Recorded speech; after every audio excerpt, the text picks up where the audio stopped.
Hi, everybody! Welcome to Read Fun Children's Books. Thank you for coming. I hope you will like this video, and please don't forget to subscribe. In today's story, Penguin finds Pinecone, and they show us all just how beautiful friendship can be.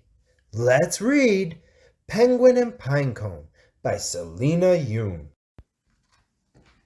One day, Penguin found a curious object. What's this? It was, too brown to be a snowball, too hard to be food, ow, and too prickly to be an egg.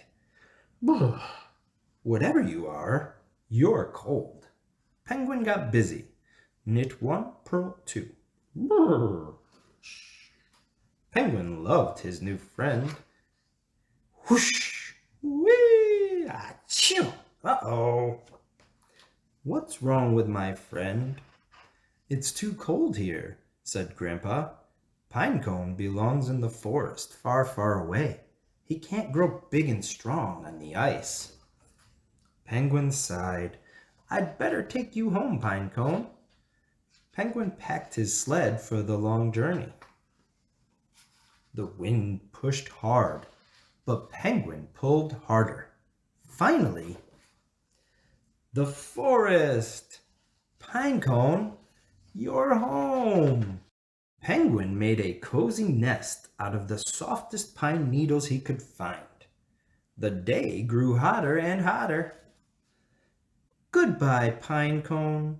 You will always be in my heart. Time passed, and passed, and passed. Had Pinecone grown big and strong like Penguin had?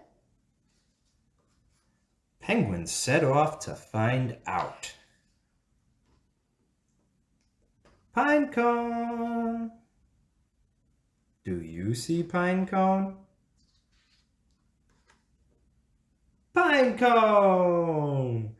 Penguin and Pinecone played and played. Whee! Poop!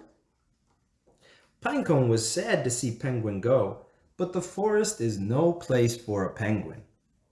Penguin and Pinecone may have been far apart, but they always stayed in each other's hearts. When you give love, what's this? It grows.